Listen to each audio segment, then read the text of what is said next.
David, we've made a slight alteration to the program, and Alec Grant is now going to present in this session. So we have 3 papers in this session.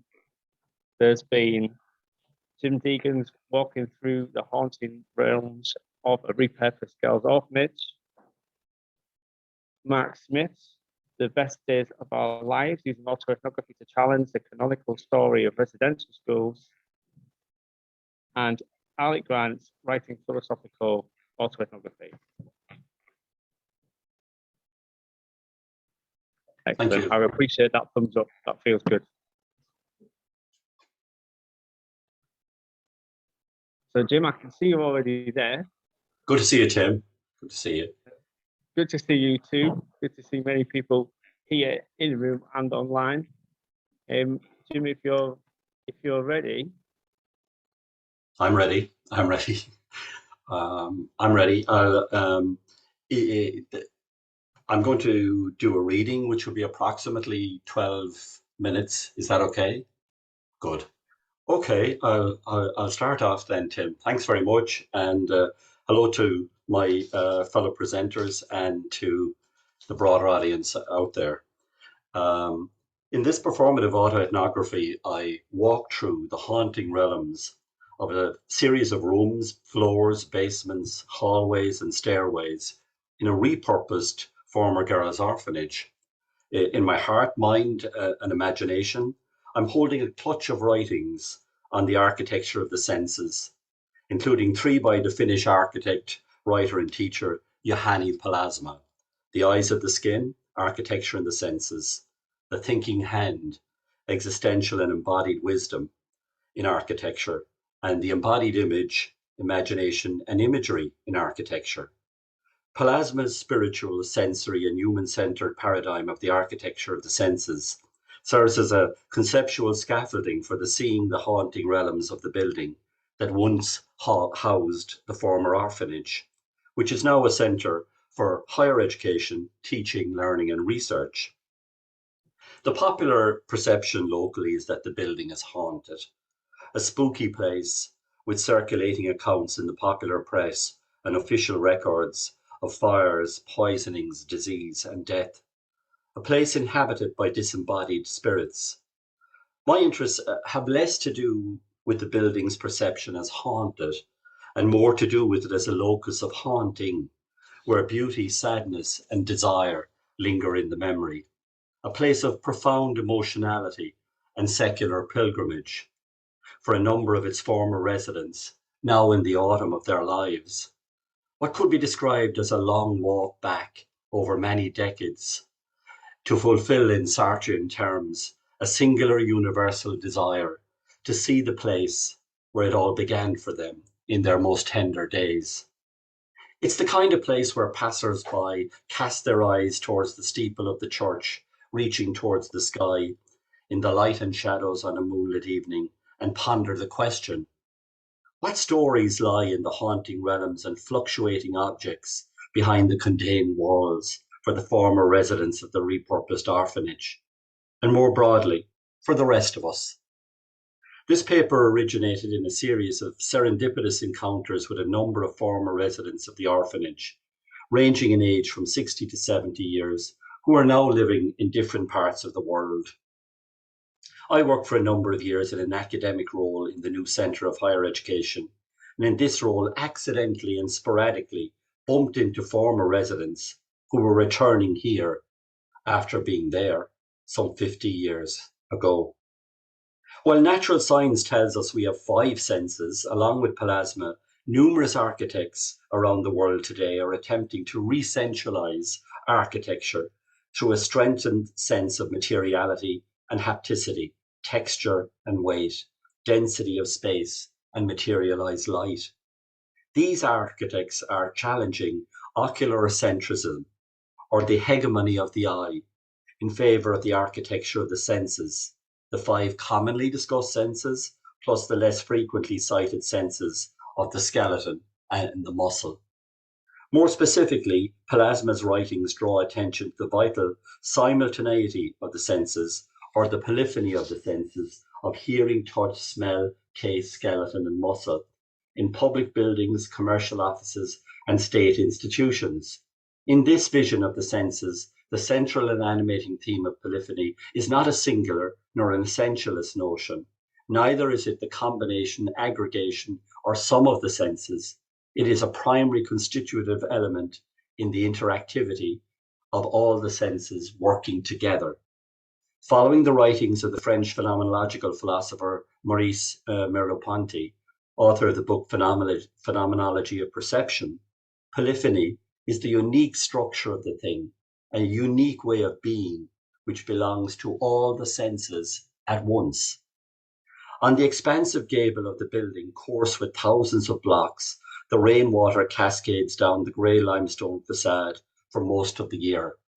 In Proustian terms, the grey-black cloth colours the vast edifice of memories of the former residents and those charged with caring for them. Inside the building is a labyrinth with maze-like mysteries of social and personal lives, with what Bachelard describes as the ontological and primal images of the floor, the roof, the wall, the door, the window, the heart, the stair, the bed, the table, and the bath. These entities permit and invite. The floor invites movement, action, and occupation. The roof projects shelter, protection, and experiences of insideness. The wall signifies the separation of various realms and categories of spaces, and it creates, among other things, privacy and secrecy. Each one of the images can be analysed in terms of its own ontology, as well as its phenomenological essence. There is always a Gothic feel to be sensed in the light and shadow in the stillness of the nursery on the top floor. The dance of light and shadow reminds me of the way Dickens used the notion of the shadow, the furtive tension of the restless one. The art of chiaroscuro, or the treatment of light and shade in drawing and painting, is a skill of the master architect too, according to Palassma. And indeed, in great architectural spaces, there's constant deep breathing of shadow and light.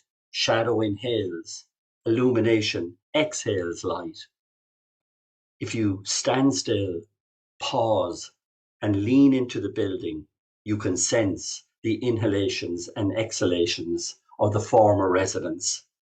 In my broader inquiry on framing autoethnographies from which this presentation is drawn, 3 scenes are illustrated.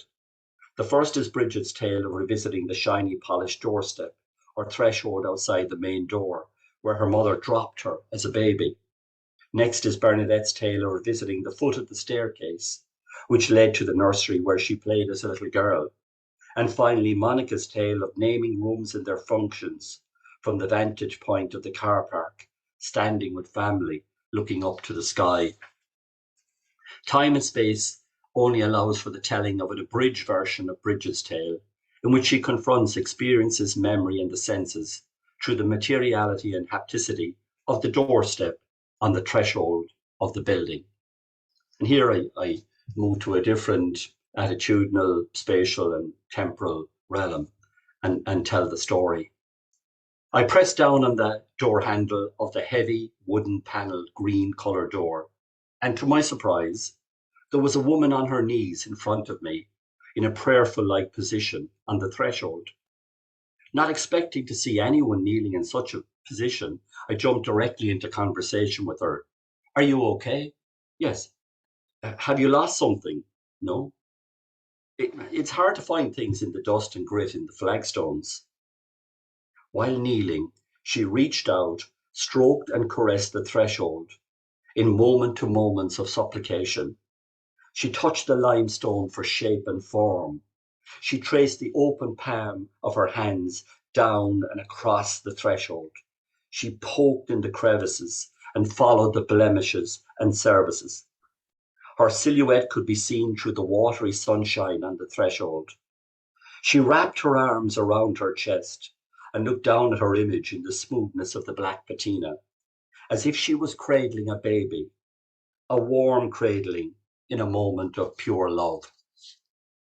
Plasma writes, "Hands are a complicated organism, a delta in which life from the most distant sources flows together surging into the great current of action.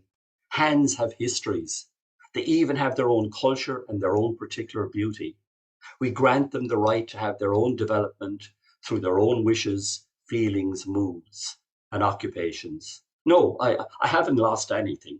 I just wanted to return to the place where it all began for me. This is my mother, Bridget. She was here a long time ago as a baby, 56 years ago, when she was an orphan in the orphanage and then convent. Bridget's daughter, Hannah, stood 2 feet behind her, protecting her mother's time, space, and special moment from the casual onlookers.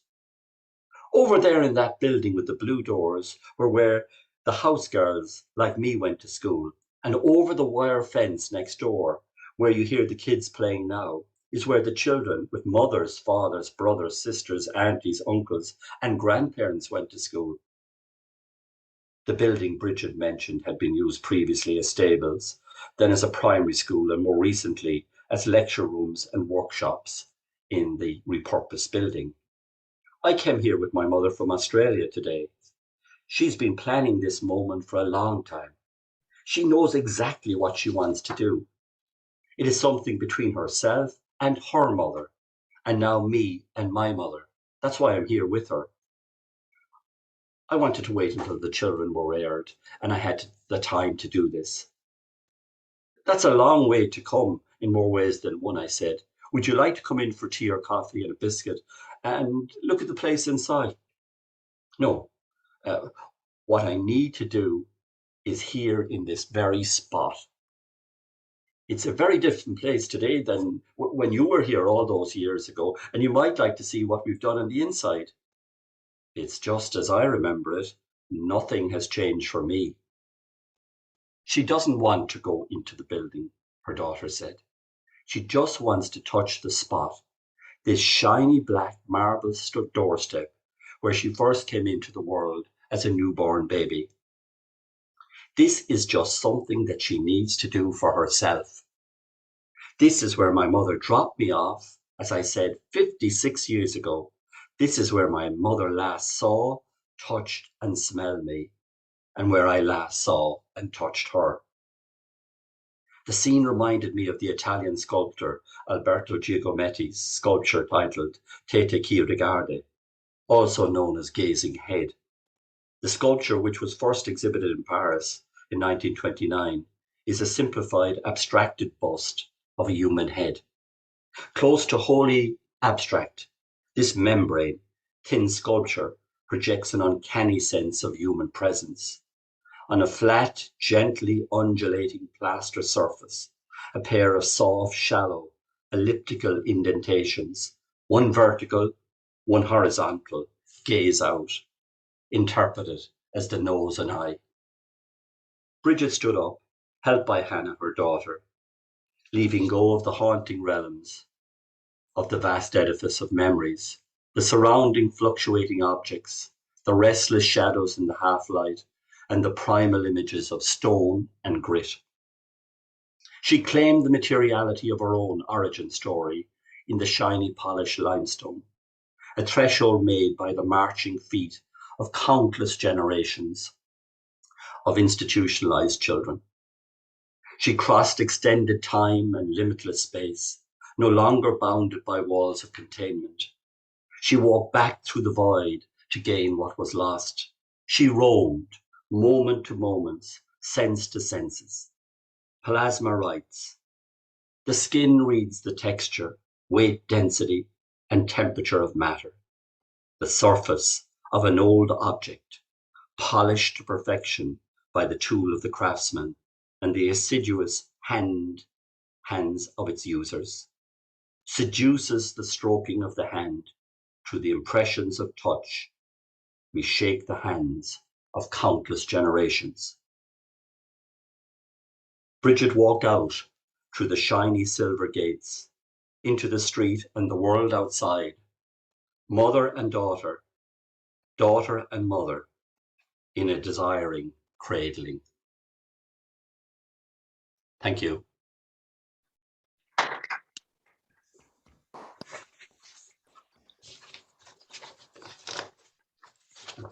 Thank you so much.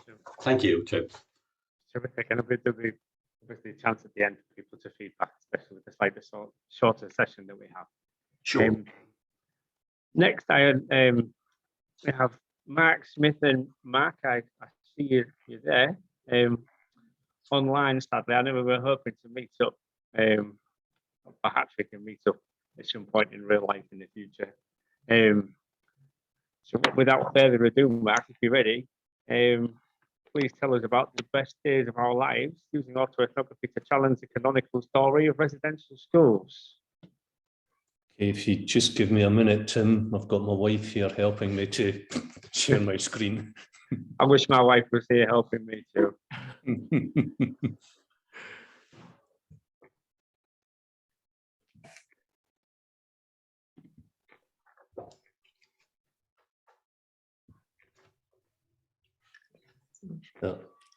If it's not working, I'll just speak to the slides.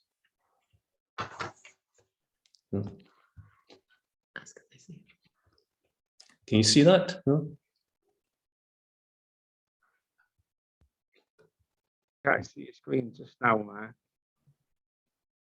No, we can't see the slide online, Mark, either. We can see you and we can hear you very well, though. Oh, okay. I'll just do it without the slides. It's no problem. The title of giving the presentation is Dipping My Toes into Autoethnographic Waters to Contest the Canonical Story of Residential Schools. So obviously there's a link to the previous presentation in some respects. And the idea of dipping my toes in the waters is really that I think, like other contributors today, there's a sort of reluctance to name something autoethnography, partly because we're not quite sure what that actually is. And certainly I would sort of include myself in that. But what I want to talk about today, the focus of that sort of venture into autoethnography is a book that I've got coming out within the next couple of months, certainly, perhaps before that. And it's about boys' stories of their time in a residential school. And the subtitle to that is The Best Years of Our Lives.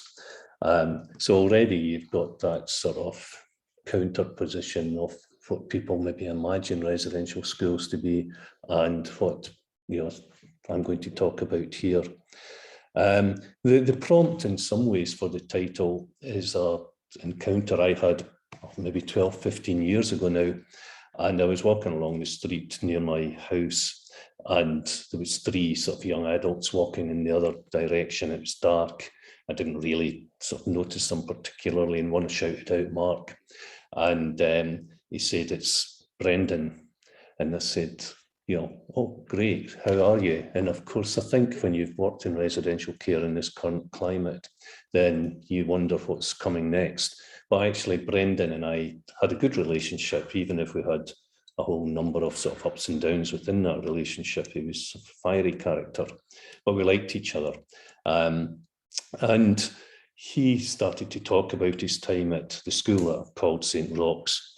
It's not the real sort of name of the school, but yeah, and he started to talk about it and said, "Those were the best years of my life. I wished I could turn the clock back." And that sort of stuck with me because it is dissonant with the sort of dominant assumption and account of residential schooling. So just a wee bit about myself and positioning myself. I was a residential care worker and manager for 19 years in residential schools and latterly in secure accommodation. So if when I talk about residential school in Scotland, they were called List D schools at the time, sort of approved schools. So the first 8 years of my career I spent at St. Roch's, which was a List D school run by a religious order, educational order, the De La Salle brothers. I went on to spend another 10 years in practice, and then I became an academic, and my first job as an academic was to develop a master's in residential childcare, the first of its kind in the UK. So I'm in a position where I've got that practice experience, and for the last 20 years I've been working in an academic setting, and I've never lost touch with that sort of connection with residential childcare. My sort of interests are probably broader now, but those are my sort of formative and primary interests. Okay, when I moved to the academic position in 2000, the focus in residential care was increasingly on abuse and care. And a lot of academics around me had no experience of residential childcare, but they had this focus on abuse. So I found myself in a sort of dissonant position. I was an insider. I knew residential schools, or certainly those that I'd worked in, but I was also an epistemic outsider because a lot of what was being spoken about was not what I understood or what I had experienced. So in some ways I felt fenced in. And in that sense, that sort of leads me to the sort of theme of the conference, this right to roam, which from the sort of blurb says that there's a moral obligation to trouble and expand knowledge in ways of generating knowledge, perhaps protesting against constrained ideas introduced by certain groups or approaches. So, you know, that's in some ways where I'm coming from, this sense of needing to push boundaries to challenge, you know, some of the assumptions and the sort of dominant assumptions that frame what residential schools are assumed to have been like. So just a couple of sort of quotes here. Abuse in religiously run schools was said to be systemic, pervasive, chronic, excessive, arbitrary and endemic. Boys were routinely starved, beaten, humiliated, sexually abused, deprived of education and basic knowledge about life, and their emotional needs were often neglected. So the entire industrial reformatory regime was said to be an abusive and cruel one. In Scotland, a lot of this sort of dominant story comes from a book by Jimmy Boyle, who was a former De La Salle pupil who went on to spend a lot of time in prison and in the Barlini Special Unit. And he wrote a book called A Sense of Freedom. And he speaks about paedophile monks, psychopaths, brutal monsters, and every child who went through that regime still bears the scars on their hearts. There was rampant child abuse, rape, paedophilia. Children were passed around like parcels of meat for the satisfaction of paedophile monks who ruled by terror and hid behind a conspiracy of silence. And that narrative is sort of influencing some of the current inquiry into abuse in residential childcare. So that is the sort of dominant story, if you like. The Nigerian author Chimamanda Ngozi Adichie says that the single story creates stereotypes. The problem with stereotypes is not that they're untrue, but they're incomplete. They make one story become the only story. So, you know, it's not about denying that there was abuse in residential schools. There is in any sort of situation where adults and children come together, but that's not the whole story. It's not the only story. And another writer, Delith Edwards, was writing about her mum's experience as being brought up in an orphanage in Belfast. And she says, there would be funny stories, sometimes fond recollections. I can't recognise my mother in the grand narrative. This inheritance conflicts with the grand narrative and temporarily places distance between her personal narrative and the hegemonic discourse. But the distance remains only for a moment. The grand narrative is too powerful and its position of dominance is sustained. However, beneath any grand narrative, any master narrative, there are other voices offering alternative accounts, offering a counter narrative, which Bamberg and Andrews describe as stories that people tell and live, which offer resistance either implicitly or explicitly to dominant cultural narratives. So how did I go about offering this counter narrative? Well, it started actually when I was watching one of my sons playing football, and the coach for the other team was a former pupil of St. Roch's. And we got in touch, and you know, he was like Bernard saying, these are the best days of my life. And we've now got a Facebook page with about 28 members. So I've basically drawn bits and pieces from this Facebook page from, you know, conversations with boys, with former pupils. But formally, I interviewed 7 former pupils in a sort of life history methodology. And I also introduced 2 surviving brothers. Important actually to have done that because they're dying out. They're, you know, one was in his 90s, one in his late 80s, and who has subsequently died. But obviously my stories interleave with the stories of those I interviewed. So in that sense, that takes me into the whole autoethnographic realm. And picking up on Caroline Ellis's bit about autoethnography being an opportunity for to systematically analyse personal experience to understand cultural experience, and as a method of inquiry through which to challenge canonical stories. So bringing an autoethnographic slant to, considering the stories of boys that I interviewed and staff that I interviewed. So I interviewed, as I say, 7 boys, 2 former pupils, all in today's parlance would be deemed to have lived experience, but in some ways it's the wrong kind of lived experience. It's a very different lived experience. I mean, getting involved in this obviously involved, and for me, a reflexive approach, identifying what I brought to the whole sort of endeavour. I'm not going to go into too much here, but I use sort of Schulmatt Reinhardt's idea of different selves that you bring to that research endeavour. But the findings, I've spoken about the canonical story that boys were routinely starved, their emotional needs totally neglected. And I'm speaking to the boys, and what they're telling me was, I loved it. It was like a family. It was a bit more like home than my own home. Get your slippers and your jammies on. The house mother all the time being like your mum. I loved it. I really did. Loved it. Don't know, maybe because I was used to I wasn't used to being with parents who weren't there for me, or I was used to being with parents who weren't there for me. Others sort of picked up on that family analogy. It was a good feeling. It was always warm. One of the brothers made me feel safe, just generally felt safe with him, and we grew a bond that only like a father and son, a father would sort of be like. And you're lying ill in your bed, and the house mother would come and bring you soup and tea to see that you're all right. And about discipline and abuse, again, the canonical story that it was systemic, pervasive, chronic, excessive, arbitrary. And the boys are saying there was never any violence. The staff were always nice enough. Obviously, there was odd fight like anything else, but it was done and over with. Another one saying, don't get me wrong, when you stepped out of line, you were maybe taken by the scruff of the neck, but we weren't angels, ken what I mean? So it was a case of, okay, come on, will you calm down? But there's no calming down. So nobody went over the top, that's for sure. And this idea from Jimmy Boyle that it was a conspiracy of silence. One of the boys saying, yeah, you can. I racked my head in my brains because you read all this stuff. And then you're thinking, you're obviously going to think, was there anything that went on? And he said, I couldn't see anything. Like with myself, I can't actually think of anything that was going on. So final slide.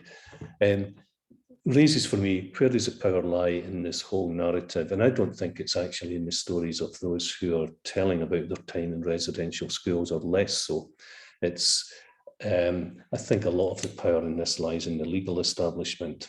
And that has implications for staff who are subject to allegations, but also for those former residents who don't recognise themselves in the former story. So I think it calls for more finely grained, localised, I would say personalised autoethnographic histories of residential care, of social work. So thanks.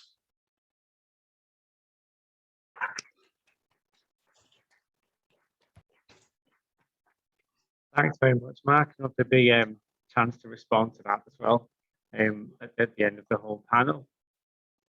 So lastly,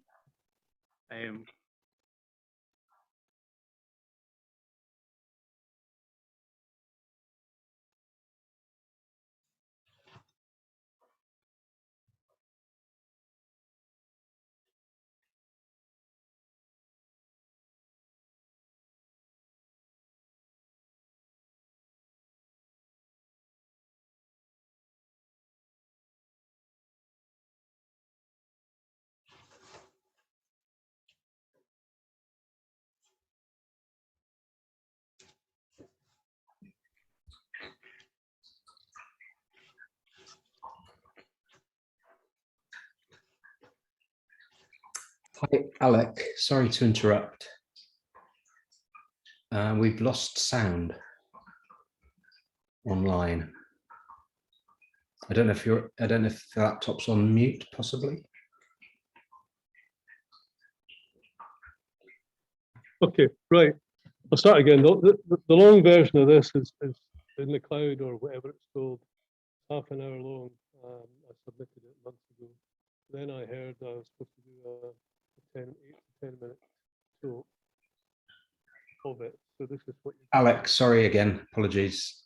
Could you just, when you lean forward, we seem to lose the sound again. So sorry to be fussy, but just so that we can all hear you online as well.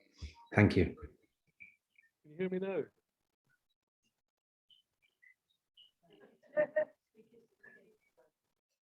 Hello?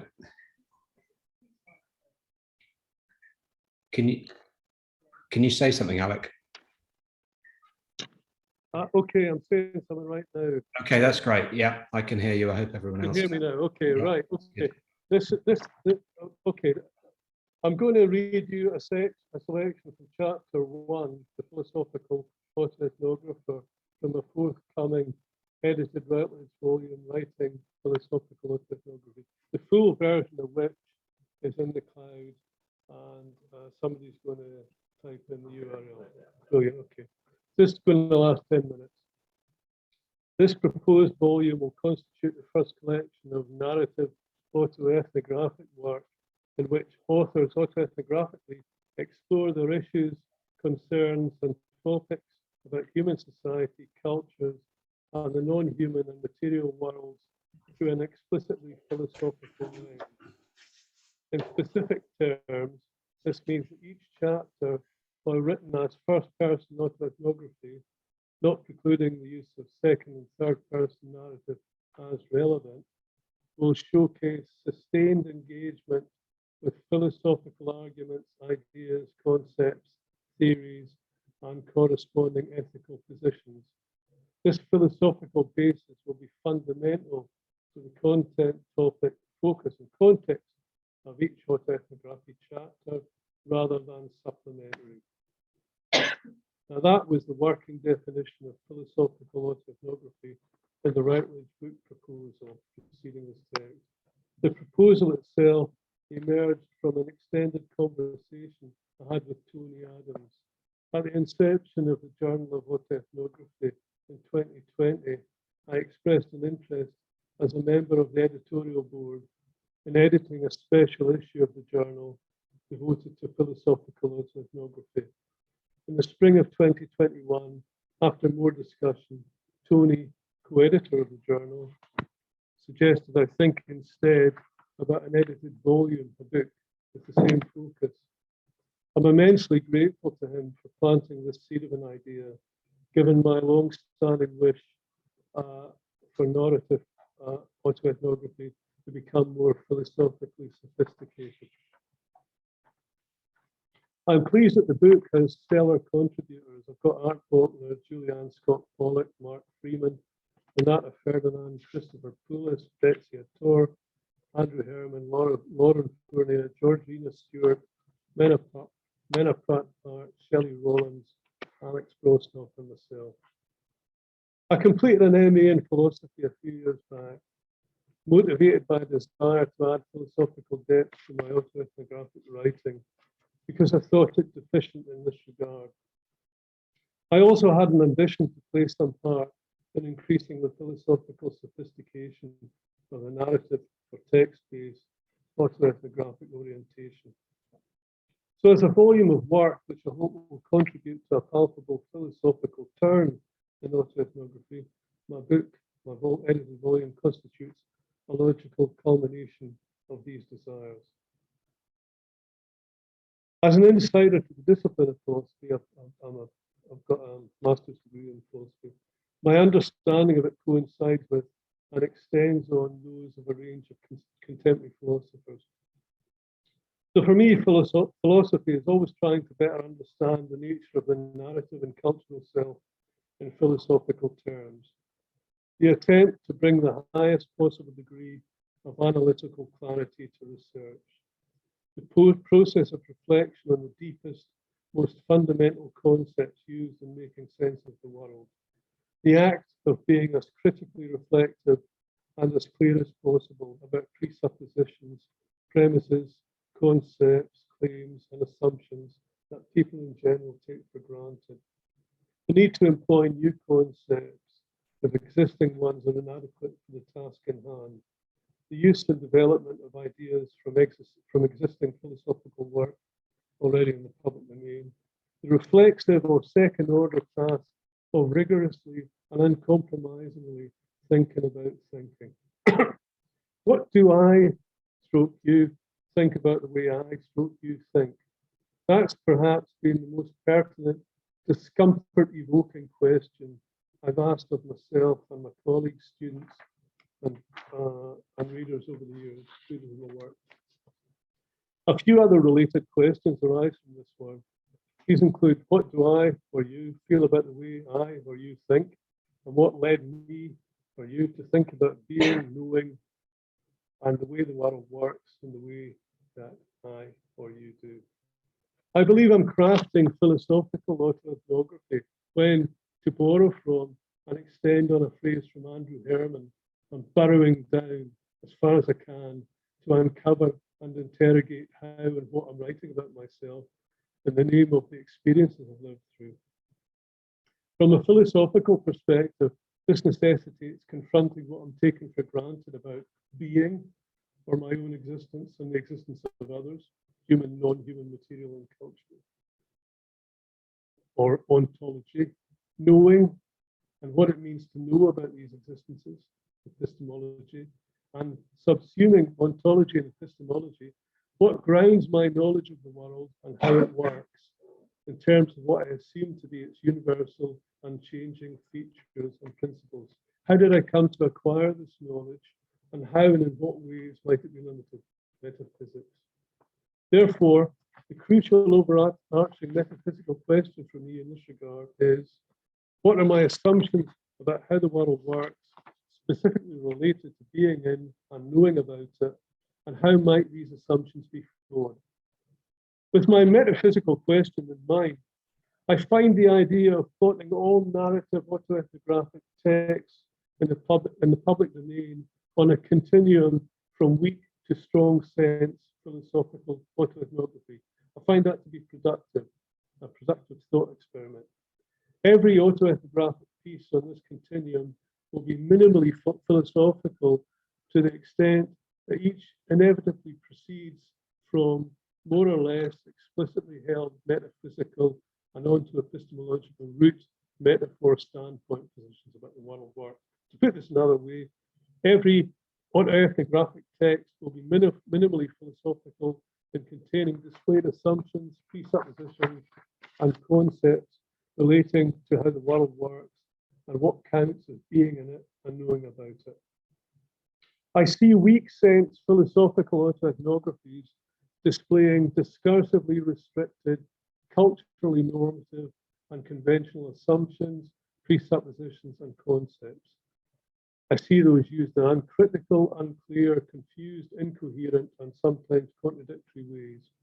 I see strong sense philosophical autoethnographies doing the opposite. At this point, you might take issue with my weak, strong sense idea. You may think that my need to make autoethnography more explicitly philosophical is based on a straw man argument, on the grounds that by my own lights, narrative autoethnography is always already minimally philosophical. If your objection is reasonable, then my expressed need to make autoethnography more strong sense philosophical might amount to no more than a methodologically and conceptually irrelevant gripe. My response to you is that minimally philosophical doesn't imply sufficiently philosophical. To stretch a point, everything written by any human is minimally philosophical, but not every human is epistemically and reflexively aware of this. I hold by my contention that in becoming more explicitly philosophical, autoethnographers will be able to raise their autoethnographic game. In specific terms, they will ideally be in a position to do the following. It's my last page.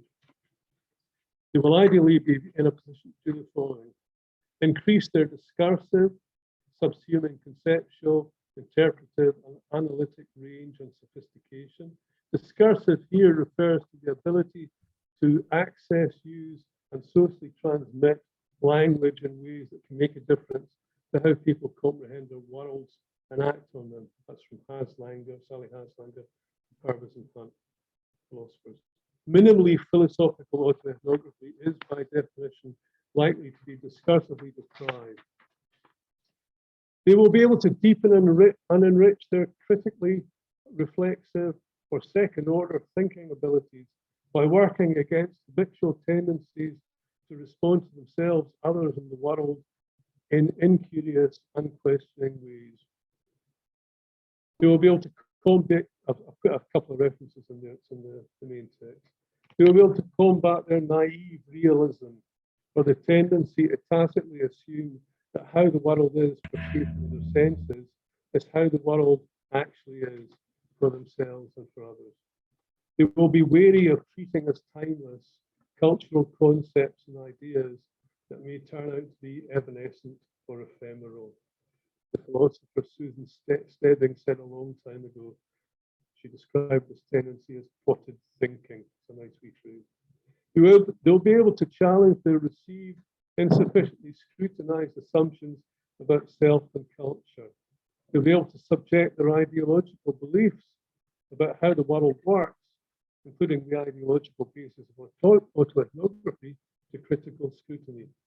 I'm defining ideology and ideological in this context after Sally Haslander again as habits of thought, unconscious patterns of response, and inarticulate background assumptions that we assimilate and enact in order to navigate our social world. Last two. They'll be able to manage equivocation and question begging. Now, these are something that isn't talked about in autoethnography. In the context of philosophy, equivocation refers to the phenomenon of concepts left vaguely or inadequately defined and or treated in confused and contradictory ways in a single piece of work. So there's lots of things we talked about in the same name. Question begging, sometimes called arguing in a circle, occurs when an argument's premises assume the truths of its conclusions instead of supporting or proving those truths. Finally, you will be able to deliberately and selectively engage theories and concepts from a variety of philosophical perspectives in considering, questioning, and developing integrative, but often necessarily unresolved, narrative and dialogical perspectives on so-called lived experiences. Lived experience is a bit of a throwaway cliche. Everyone knows what it is, but nobody knows what it is. So it really needs careful scrutiny. Thank you very much.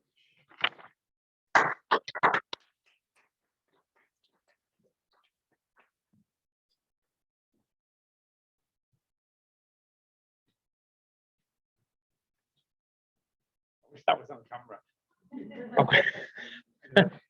I'm climbing underneath the wire to come and sit in the chair and talk to you all. So we've a wee few minutes to respond to what you've heard in the session or ask questions. I'm guessing that it will be difficult to hear questions from the room online, so we might have to relay them through here.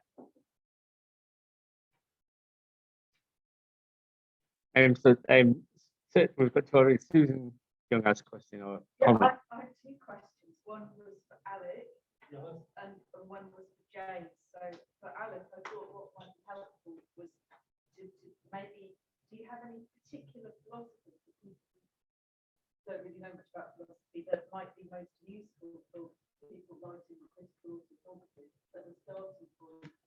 I've used a range of philosophers.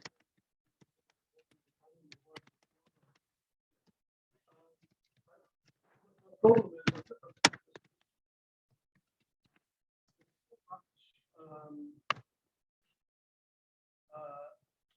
of philosophy that applies to autoethnography. I mentioned quite a range of philosophers.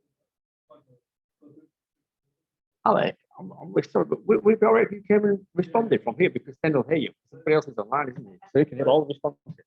Okay, Susan Young asked me if there were any philosophers that might be helpful points of reference for autoethnographers in marrying or bringing together autoethnography and philosophy. And I'm saying that I find that very difficult to answer because there's a whole range of philosophers that I'm including in this new book. And if I can just plug the book I wrote with Trude Clevin, Trude's going to talk about later in our keynote. an autoethnography of academic development. I bring lots of philosophical stuff into that, so I'm making that marriage. But I suppose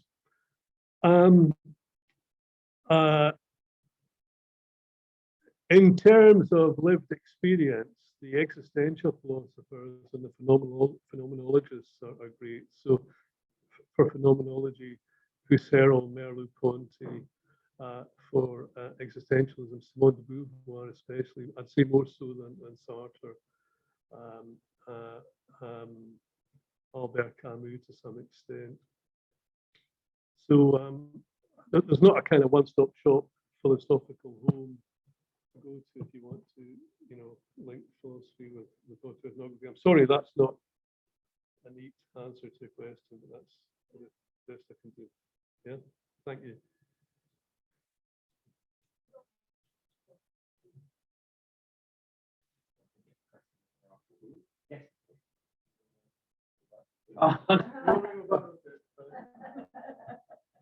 Right. I'll ask a question here. Oh, I see. Okay, yeah. No, I was just wondering whether you would accept the term critical instead of philosophical. Well, not really. I think to the extent that critical includes philosophical critique, then yes. But a lot of the stuff that goes in under the name of critical autoethnography, one isn't terribly critical, and two isn't terribly philosophical. I'm not trying to say that all autoethnographies that claim to be critical autoethnographies are like that. But I think critical autoethnography needs to make its philosophical credentials clear, needs to open them and state them. I have a bit of an issue with that because I feel that I understand where you're coming from. And certainly in the past I have said, oh, this is not critical enough, or like nuance in that. But the danger there for me is that it makes it more inaccessible, and it perpetuates discourses and further empowers names that are actually quite visible, and they don't need further further recycling within the academy, and shuts the doors to modes and sources of knowledge that come from, I don't know, hip hop or graffiti or you know, sort of more contemporary expressions of philosophical ideas. So that's why I said. Oh yeah, I have no problem with different modes of autoethnography, including the ones you said, and I have no problem with people using the Frankfurt School and post-Frankfurt School, postmodern versions of critical theory, like people like Kinchlow and McLaren are on the second handbook of qualitative research, latest version of that, latest edition, fourth edition. I have no problem with that. I think people really need to be careful about what they mean by critical. They need to spell it out, and I think that's minimally, I think that's a reasonable thing to ask. Thank you. Yeah. I also started. I'm just getting moved now, right? So, also David, last hand up there. Hi, David. You all right? Hi, Alec. Thanks. Thank you, all three of you. Good to see you all. A question really for Jim, if I may. I really enjoyed your use of language, Jim. It was so evocative and very moving in places. And I am kind of in awe how you went from that into a more academic voice in sections so smoothly. So I'm kind of wanting to ask about that, but I think actually what I really want to ask about is a thing that I think also is really important for us as autoethnographers is how we blur autoethnography with other people's stories, whether that's through the research and what you were saying about Bridget and the visits and your place in that. I would like to ask you if there's a bit more you can say about how you see that kind of interaction, those relationships within and as autoethnography, if that makes sense.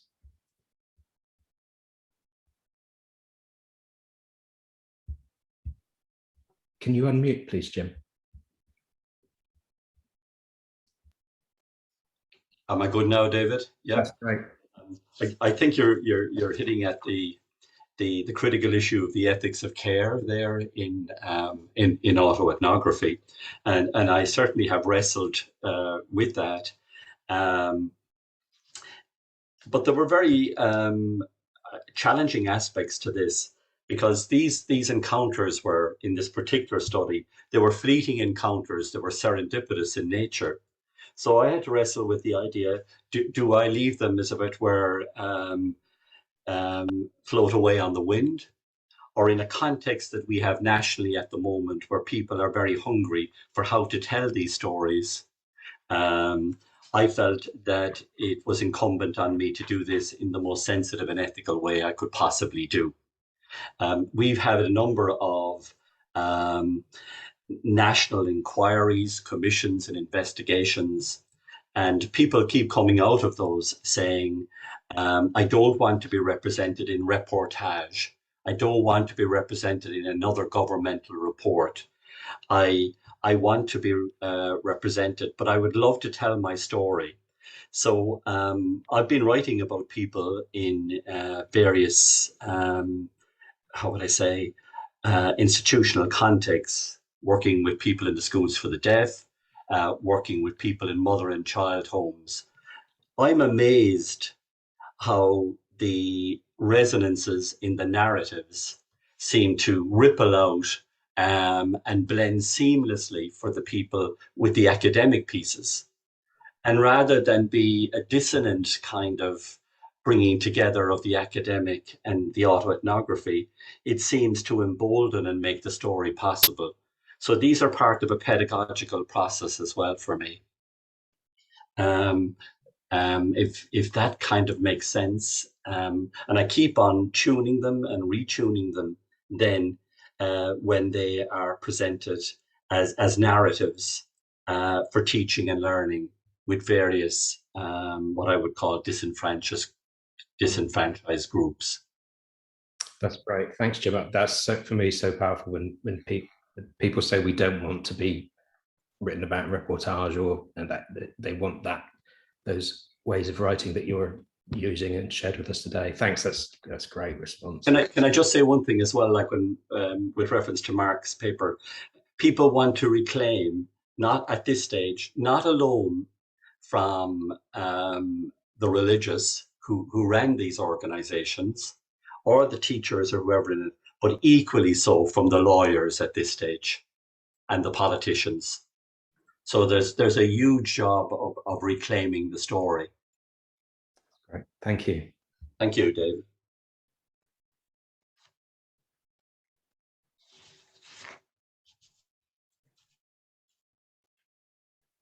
We have a comment in the chat from Victoria as well, who asked about if she could get some more insight into what constitutes strong autoethnography.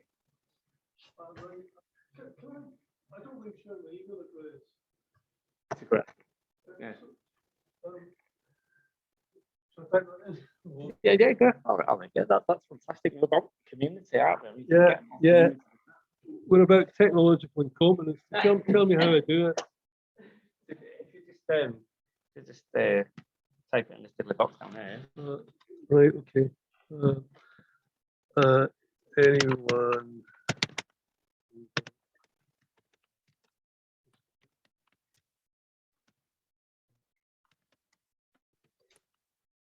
Sorry about this.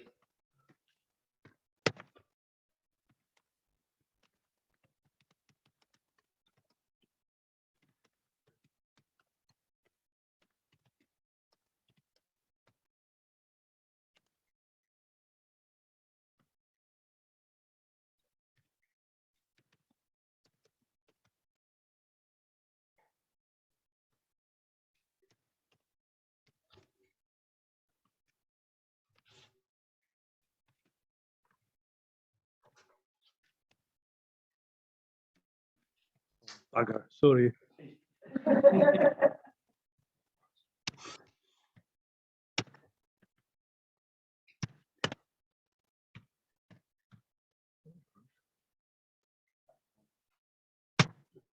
There you go.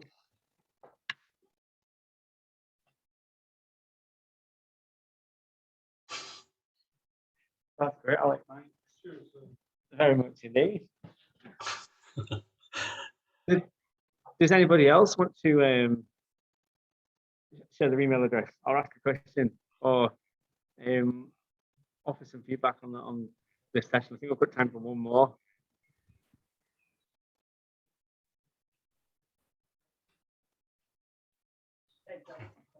David, ask a question. It was a good question. I'm in that case, I'm going to adjourn it. Thanks very much, everyone.